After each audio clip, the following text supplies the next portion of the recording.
This is doctor S के सिंह और आज हम डिस्कस करेंगे 5 ऐसे इम्पॉर्टेंट टिप्स के बारे में जो नीट एग्ज़ाम के लिए बहुत ही इम्पॉर्टेंट है।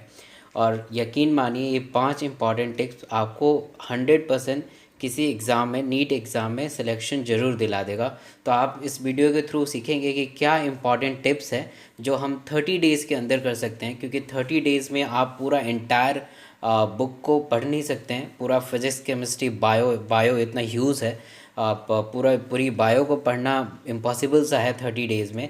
तो इस 30 डेज़ में आपका क्या स्ट्रेटजी होना चाहिए, क्या प्लान होना चाहिए और कैसे रिवीजन करना चाहिए, आज इस वीडियो के थ्रू आप सीखेंगे। और यकीन मानिए ये ट्रिक और ये जो स्ट्रेटजी प्लान बताऊंगा वो खुद मैंने अपने ऊपर अप्लाई किया था और आज मैं डॉक्टर हूँ और मेरा एमबीबीएस कंप्लीट होने वाला है। तो आई होप कि आपका भी सिलेक्शन हो, इस प्लान का आप यूज़ करें, क्योंकि मैं खुद उस रास्ते से गया हूँ तो आपको वो रास्ता दिखाने में एबल हूँ, योग्य हूँ। और बहुत सारे यूट्यूब के चैनल बताते हैं ऐसा करो ऐसा करो, पता नहीं। एक छोटे से एग्जांपल आप खुद से क्वेश्चन पूछ सकते हैं कि मान लीजिए मैं पूछता हूँ कि दिल्ली में इंडिया गेट जाना है, तो मैं अगर इंडिया गेट गया हूँ उस रास्ते से तो वो रास्ता आपको मैं इजी तरीके से बता सकता हूँ। जो बंदा गया ही नहीं है उस रास्ते पे तो आपको उलझा सकता है, गुमराह कर सकता है। तो इसलिए इस इम्पॉर्टेंट टिप को आप यूज़ करें और पक्का आप देखेंगे 15 दिन में बहुत इम्प्रूवमेंट हो जाएगा। तो चलिए स्टार्ट करते हैं क्या इम्पॉर्टेंट टिप्स है। तो चलिए आइए देखते हैं कि क्या 5 इम्पॉर्टेंट टिप्स हैं नीट एग्ज़ाम के लिए। तो सबसे पहला जो हमारा टारगेट होना चाहिए, सेट योर शेड्यूल। सबसे पहले हम देखेंगे अपने शेड्यूल को सही से करना है। सेकंड है टेस्ट योर सेल्फ, और थर्ड है evaluation of incorrect answers, and fourth है selection of important topics, and fifth है revise important topics and chapter. हम बारी बारी से देखेंगे आखिर ये क्या है और आपको कैसे इस सब चीज़ों को इम्प्लीमेंट करना है अपने इस 30 डेज़ के अंदर। चलिए देखते हैं। ये जो पहला है सेट योर शेड्यूल। शेड्यूल में क्या है कि एग्ज़ाम आने वाले हैं और 30 डेज़ अप्रॉक्स बच गए हैं। तो इसमें हमें क्या करना चाहिए कि जैसे हम एग्ज़ाम वाले दिन अगर हम देखते हैं कि अगर मान लीजिए आज मेरा एग्ज़ाम है, 7 मई को एग्ज़ाम है, तो 10 बजे से एग्ज़ाम है, तो मुझे सुबह सुबह उठना पड़ेगा 6 या 7 बजे, तब जाके मैं 10 बजे के लिए प्रिपेयर हूँ। मुझे रिवीजन भी करना पड़ेगा इसके पहले। तो मैं चाहता हूँ कि आप 30 डे पहले इस शेड्यूल को अपनाएं, क्योंकि क्या होता है, एक साइंटिफिक रीज़न है कि आप अगर किसी डे टाइम में आप एक्टिव रहेंगे तो आपका पूरा ब्रेन का जो रिसेप्टर है उस डे टाइम में काफ़ी एक्टिव रहने लगेगा। ये साइंटिफिक रीज़न है। ऐसा नहीं होना चाहिए आप कभी भी सो रहे हैं, कभी भी पढ़ रहे हैं, कभी भी खा रहे हैं, ऐसा नहीं होना चाहिए, क्योंकि अब वो टाइम चला गया है। तो इसलिए आप एक फ़िक्स शेड्यूल बनाएं कि आपको मॉर्निंग में 6 या 7 या लेटेस्ट 8 बजे उठ जाना है और रात में आपको 11 ओ क्लॉक या 12 o'clock, not more than 12 o'clock आपको स्लीप पे चले जाना है, सोना है। तो एक प्रॉपर नाइट टाइम में ज़्यादा अवॉइड करें कि नाइट टाइम में पढ़ें ना, अपना पूरा एक डीप स्लीप लें, क्योंकि अगर आप एमबीबीएस करेंगे आपके फिजियोलॉजी में है कि डीप स्लीप का बहुत बड़ा इंपॉर्टेंस होता है। एक आरईएम स्लीप होता है, मैं उसके बारे में नहीं बताऊंगा, एक फिजियोलॉजी एमबीबीएस में पढ़ना होता है, तो वो बहुत ज़रूरी है। और रात के टाइम में ही आरईएम स्लीप होता है, जिससे आपके ब्रेन और मसल सारे चीज़ रिलैक्स हो जाएंगे और आप बहुत सुबह बहुत फ्रेश फील करेंगे, ताकि आप 100% दे पाएँ। तो ट्राई कीजिए आप सुबह उठें और नाइट आवर्स को अवॉइड कीजिए, नहीं तो पूरा डे आपका लेथार्जी में चला जाएगा। और आपने सुना भी होगा early to bed early to rise, ये बिल्कुल सही बात है। आज के टाइम में मेट्रो सिटी में आप देखेंगे कि लोग बहुत देर तक सोते हैं, बहुत लेट तक उठते हैं, बट आप ऐसा मत कीजिए। 30 डेज़ में ऐसा शेड्यूल बनाइए, क्योंकि 10 से 1 बजे तक एग्ज़ाम होता है, तो हम ट्राई करेंगे कि हम इस आवर में एक्टिव रहें ताकि हम अच्छे अपने 100% दे सकें। और पूरा आपको क्या करना है इसमें कि एक 14 आवर्स का एक शेड्यूल बनाना है। 14 आवर्स, जी हाँ, 14 आवर्स एटलीस्ट आपको पूरे दिन में पढ़ना है। इसमें आप ऐसे कर सकते हैं कि बायो आप जानते हैं 90 क्वेश्चन आते हैं, फिजिक्स के 45 और केमिस्ट्री के 45। आज मैं इस वीडियो में पूरा डिस्कस करने वाला हूँ कि फिजिक्स में कौन सी इंपॉर्टेंट है, बायो में क्या है, केमिस्ट्री में क्या है। तो इसे 6 आवर पढ़िए, क्योंकि बायो बहुत बड़ा सिलेबस है और 90 क्वेश्चन आते हैं इससे, तो इसे ज़्यादा थोड़ा टाइम देना पड़ेगा। और फिजिक्स को 4 आवर और केमिस्ट्री को 4 आवर, बहुत सारे बच्चे पूछते हैं कि सर हम बायो और केमिस्ट्री एक दिन पढ़ेंगे, फिर एक दिन फिजिक्स और केमिस्ट्री पढ़ेंगे। ऐसे नहीं होना चाहिए। ये 30 डेज़ का प्लान होना चाहिए कि आपको तीनों सब्जेक्ट पढ़ना है एक ही दिन में। तो 6 आवर 4 आवर 4 आवर ऐसा करके आपको करना है। हार्ड वर्क बहुत करना है। अगर आप हार्ड वर्क नहीं करेंगे तो कुछ भी नहीं होने वाला है। और मैं आपको अपना बताता हूँ कि जब मैं थोड़ा डिप्रेस होता था तो एक अमित सर हैं पटना से, जो सुपर 30 चलाते हैं, उनके एक स्लोगन से मैं बहुत इंस्पायर रहता हूँ और मैं अपने साथ बहुत इसे लिख के रखता हूँ, आपको दिखाता हूँ। ये है, बुझी हुई शमा फिर से जल जाएगी, तूफान में हो कश्ती फिर निकल जाएगी, हिम्मत ना हार मेहनत करता चल, देख तेरी किस्मत फिर से बदल जाएगी। ये मतलब बहुत इंस्पायर करता है मुझे। अ, हिम्मत नहीं हारना है। भले आपका पिछली बार सिलेक्शन नहीं हुआ है, आप फ्रेशर हैं, कुछ भी हो, हमें मेहनत करना है, बहुत मेहनत करना है। और किस्मत कुछ भी नहीं होता है, वो मेहनत से ही किस्मत बनता है। तो आपको मेहनत करना है, किस्मत अपने आप बदलेगी। और आप मैं चाहता हूँ कि मेरे कमेंट में ये आए कि sir I get selected in this medical college, this medical college in this medical college. और मुझे बहुत ही अच्छा लगेगा कि मैंने आपको एक थोड़ा सा मेहनत करके आपका सिलेक्शन कराया। तो आपको मेहनत करना है और आपकी किस्मत ज़रूर चमकेगी और आपका एडमिशन 100% होगा। चलिए नेक्स्ट प्लान देखते हैं, टेस्ट योर सेल्फ। अपने आप को टेस्ट करना है कि मैं कहाँ हूँ इस टाइम। तो आपको कैसे करना है कि नीट एग्ज़ाम 10 से 1 बजे के बीच में होता है। तो हमें क्या करना है कि सुबह बहुत जल्दी उठ जाना है, 6 बजे 7 बजे, और 10 बजे तक हमें रिवाइज करना है। और हम 10 बजे एग्ज़ाम देंगे घर पे बैठ के।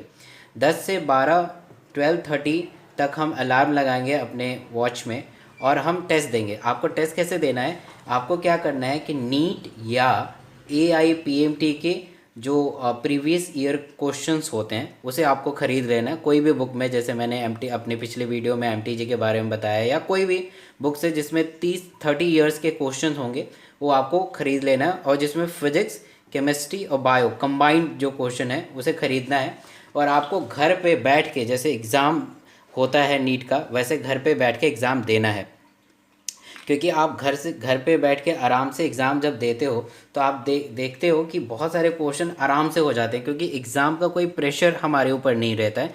तो इसमें क्या करना है कि आपको प्रैक्टिस करनी है, 30 दिन तक प्रैक्टिस करनी है, ताकि आप एग्ज़ामिनेशन हॉल में पहुंच के भी उस एग्ज़ामिनेशन प्रेशर से अफेयर ना होना है, उस एग्ज़ामिनेशन प्रेशर को अपने ऊपर हावी नहीं होने देना है। क्योंकि मैंने बहुत सारा प्रैक्टिस किया है, 30 दिन प्रैक्टिस किया है, तो कैसे एग्ज़ामिनेशन प्रेशर मेरे ऊपर हावी हो सकता है। तो आपको 30 दिन, आपको 1 अप्रैल से स्टार्ट कर देना है टिल 13, और टिल जब तक एग्ज़ाम ना हो जाए। और रोज़ एक पेपर सॉल्व करना है, इस 10 से 12:30 बजे के बीच में प्रैक्टिस करना है आपको। और फिर मैं दूसरे प्लान में बताऊंगा कि करना कैसे है। तो आपको सिंपली बैठ के सारा क्वेश्चन करना है। जैसे आप बायो से स्टार्ट कर सकते हैं। तो बायो में क्या करना है कि जैसे मान लीजिए फर्स्ट क्वेश्चन है, तो अगर हो जाता है तो ठीक है, कोई प्रॉब्लम नहीं है। अगर मान लीजिए सेकंड क्वेश्चन नहीं होता है तो इस पर सर्कल लगा दीजिए। थर्ड क्वेश्चन नहीं हो रहा, कोई बात नहीं है, सर्कल लगाइए। फोर्थ क्वेश्चन हो गया, कोई बात नहीं। ऐसे आपको प्रैक्टिस करना है इसमें। चलिए तीसरा प्लान देखते हैं, इवैल्यूएशन ऑफ इनकरेक्ट आंसर। अगर 5 क्वेश्चन किए हैं, मैं 5 क्वेश्चन का एग्जांपल दे रहा हूँ आपको, पूरा फिजिक्स केमिस्ट्री बायो सब चीज़ करना है। तो मान लीजिए सेकंड क्वेश्चन आपको नहीं आया, फोर्थ क्वेश्चन नहीं आया, सिक्स क्वेश्चन नहीं आया, तो आपको जस्ट आंसर नहीं देखना है। जैसे आप पूरा 30 ईयर्स का पेपर करेंगे, जैसे कोई एक लेटेस्ट 2015 का आपने क्वेश्चन किया, तो आपको आंसर पीछे देखना नहीं है। अगर ये सेकंड क्वेश्चन है, सपोज कैंसर टॉपिक का है, तो आपको बुक में ओपन करना है, जो भी आपने बुक पूरा साल पढ़ा है वो उस बुक को ओपन करना है, देखना है कि कहाँ से टॉपिक है, कैसे आया है, क्योंकि मैंने गलत कर दिया है।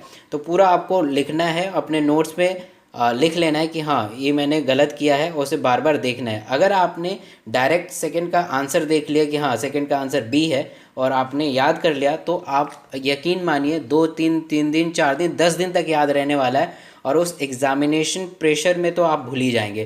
तो आपको बहुत अच्छे से थ्योरेटिकल पार्ट को याद करना है। सेम अगर मान लीजिए फोर्थ क्वेश्चन है, और ये मान लीजिए रिप्रोडक्शन से कोई टॉपिक है, फीमेल रिप्रोडक्टिव सिस्टम से कोई टॉपिक है, तो आपको फीमेल रिप्रोडक्टिव सिस्टम का NCERT या जो आपने नोट्स पढ़ा है, जो भी आपने पूरे साल में पढ़ा है, वहाँ से फिर से देखना है, थ्योरी को अच्छे से पढ़ना है, समझना है, और देखना है कि गलत क्यों हुआ, क्या कंसेप्ट था।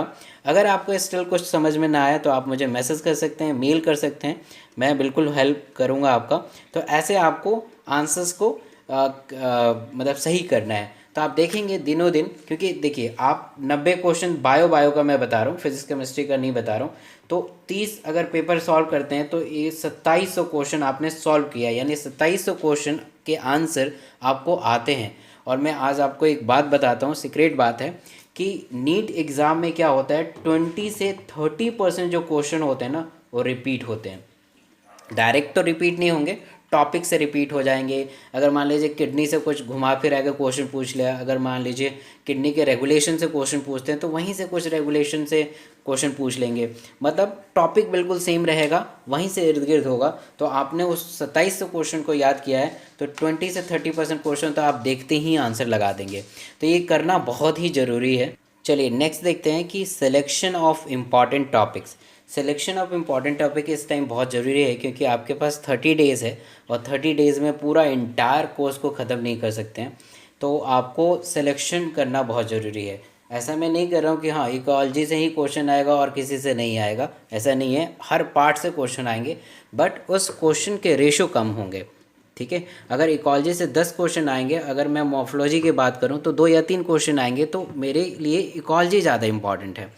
तो इसलिए हमें सिलेक्शन करना है। तो ये बहुत ही एनालिटिकल व्यू है मेरा, और मेरा जो एक्सपीरियंस है वो शेयर कर रहा हूँ आपसे। और मैंने पिछली वीडियो में भी बताया हूँ, पूरा डिटेल इस पे पूरा लेक्चर है। तो आपने अगर नहीं देखा है तो वो वीडियो देख सकते हैं। तो बायोलॉजी में सबसे पहले इकोलॉजी है, जेनेटिक्स है, biological classification, cell and their cycle, human physiology और प्लांट फिजियोलॉजी। इसके अलावा और भी चैप्टर हैं, तो पहले आप ये करें और फिर बाद में अगर टाइम मिलता है तो वो करें, क्योंकि इससे बहुत सारे क्वेश्चन आने वाले हैं और मैंने अपने पूरे वीडियो में, पिछले वीडियो में पूरा डिस्कस किया हुआ है इसके बारे में। फिजिक्स में देखते हैं तो mechanical property of solid and fluid, dual nature of radiation and matter, thermodynamics, current, electricity, magnetism, work energy, power, electrostatics, optics से भी बहुत सारे क्वेश्चन आते हैं, और भी बहुत सारे हैं, बट इनको पहले करना है। और तो केमिस्ट्री में देखते हैं तो केमिस्ट्री में सबसे पहले इनऑर्गेनिक केमिस्ट्री बहुत आसान होता है, P block, D block, F block पढ़ना, और एनसीईआरटी से ही पढ़ना होता है। केमिस्ट्री तो इंटायरली एनसीईआरटी ज़रूरी है, आप एनसीईआरटी अच्छे से पढ़ें। ऑर्गेनिक केमिस्ट्री सारे नेम रिएक्शन वगैरह आना चाहिए। इलेक्ट्रोकेमिस्ट्री से बहुत सारे क्वेश्चन आते हैं। केमिकल बॉन्डिंग, इक्विलिब्रियम बहुत इंपॉर्टेंट है, एंड कोऑर्डिनेशन केमिस्ट्री बहुत इंपॉर्टेंट है। इस सीक्वेंस को आपको फॉलो करना है और बाकी सारे भी पढ़ना है। सबसे पहले ये सीक्वेंस को आपको फॉलो करके इस इम्पॉर्टेंट टॉपिक को ख़त्म करना है सबसे पहले। चलिए नेक्स्ट देखते हैं, plan 5, revise important topics and chapter. तो इसमें हमें रिवाइज कैसे करना है, तो पहले तो आपको टेस्ट देना है 10 to 12:30, फिर अपने आंसर्स जो आंसर गलत हैं उन्हें इवैल्यूएट करना है। अपने जो भी फिज़िक्स के टॉपिक थे, केमिस्ट्री के टॉपिक थे या बायो के जो टॉपिक थे, वो आपको देखना है उस पर्टिकुलर टॉपिक में। तो पूरा आपका 2 या 3 बजे तक हो जाएगा पूरा। फिर आपको थोड़ा सा रेस्ट करके आपको जो मैंने अभी पीछे बताया था फोर्थ में, सिलेक्शन ऑफ इम्पॉर्टेंट टॉपिक, उसको रिवाइज़ करना है। देखिए रिवाइज़ कैसे करना है, तो मान लीजिए हमने इकोलॉजी को लिया, सबसे पहले इकोलॉजी बहुत इंपॉर्टेंट है, इकोलॉजी को लिया। तो इकोलॉजी अब आप अपने जो भी समय है वो समय को इक्वल करके, जैसे मान लीजिए आपने 4-5 घंटे लगा दिए पूरा टेस्ट और इवैल्यूएशन में, तो जो भी 14 आवर्स में से जो भी आवर बच गया, तो सबसे पहले आपको इकोलॉजी करना है। अब इकोलॉजी पूरा दिन नहीं करना है, इकोलॉजी में 4 चैप्टर हैं, चारों चैप्टर आप ट्राई कीजिए कि 3 आवर्स में कंप्लीट हो। एक बार एनसीईआरटी से इम्पॉर्टेंट डेट, इम्पॉर्टेंट जो कंसेप्ट हैं, जैसे बायोमैग्निफिकेशन, यूट्रिफिकेशंस, बहुत सारी चीज़ हैं, पॉल्यूशन पे क्या है, चिपको मूवमेंट क्या है, कब डेट पूछते हैं उसमें इकोलॉजी पे, फादर से पूछते हैं। तो आपको पूरा चारों चैप्टर 3 आवर्स में कंप्लीट हो जाना चाहिए।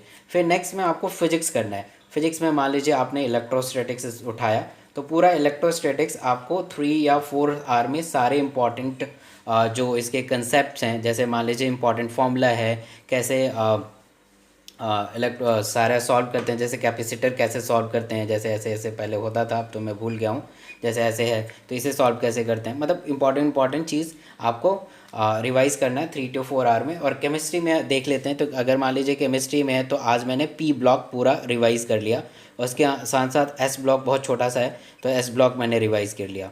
नेक्स्ट में आप देखेंगे, नेक्स्ट डे में अगर आप देखेंगे, आपने फर्स्ट डे में एक तो टेस्ट भी दे दिया और फिर ये सारे टॉपिक फिजिक्स केमिस्ट्री और बायो का रिवाइज़ किया।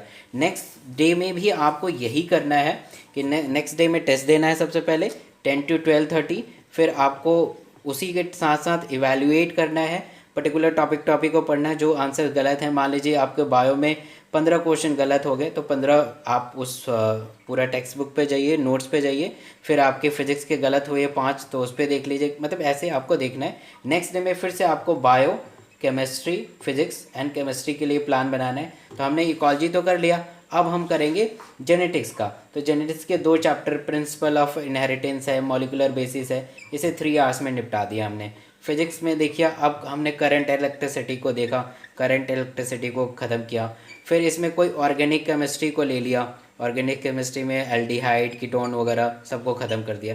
तो ऐसे आप देखेंगे 30 दिन में आपके जो इम्पॉर्टेंट टॉपिक हैं वो रिवाइज भी हो जाएंगे। आपने पेपर दे भी दिया है, और बायो में करीब 3000 MCQ भी कर चुके हैं, फिजिक्स में भी 2000 और केमिस्ट्री में भी 2000। तो ऐसे आप देखेंगे कि एक पूरा एक होल सेट आपका पूरा तैयार हो जाएगा, और ये भी इम्पॉर्टेंट टॉपिक भी रिवाइज हो जाएगा पूरा, और आपको अंदर से कॉन्फिडेंस आएगा कि नहीं, अब मेरा सिलेक्शन होगा, बिल्कुल होगा आपका सिलेक्शन, और मेरी तैयारी भी बहुत अच्छी है और मैं अच्छा परफॉर्म भी करूँगा। मैं आपको नेक्स्ट वीडियो में सिखाऊंगा कि MCQ कैसे करना है। एक वीडियो थोड़ा बड़ा हो जाएगा, तो MCQ करने के तरीके भी होते हैं, तो मैं नेक्स्ट वीडियो में ज़रूर बताऊँगा कि आपको MCQ कैसे करना है। और सबसे इम्पॉर्टेंट है, आपको हेल्दी रहना है, फिट रहना है, अपने आप को मेंटेन रखना है, फिट रहना है। ऐसा नहीं कि एग्ज़ाम प्रेशर में आप बीमार हो गए तो आपका परफॉर्मेंस कम हो जाएगा, आपकी जो बॉडी की कैपेसिटी होगी वो कम हो जाएगी, आप डिप्रेशन में चले जा सकते हैं।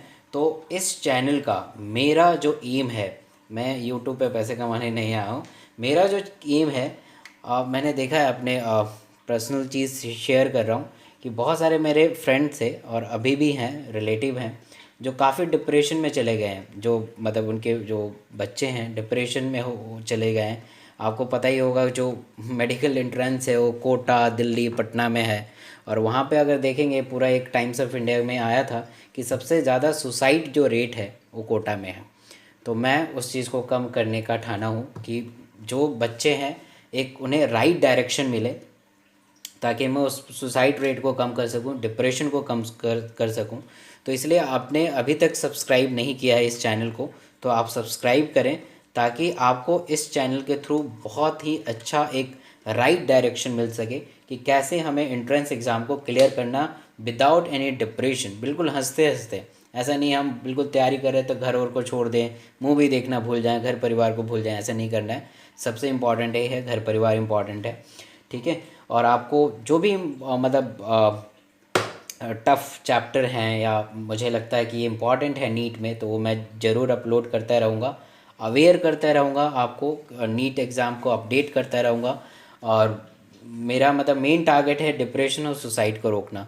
तो इसलिए आप इस चैनल को सब्सक्राइब करें, शेयर करें अपने फ्रेंड्स को, ताकि लोगों का हेल्प हो, मेरा भी हेल्प होगा इससे। और God bless you and all the very best, आपका सिलेक्शन हो, और हम नेक्स्ट वीडियो में मिलेंगे MCQ कैसे करेंगे। All the very best, thank you so much.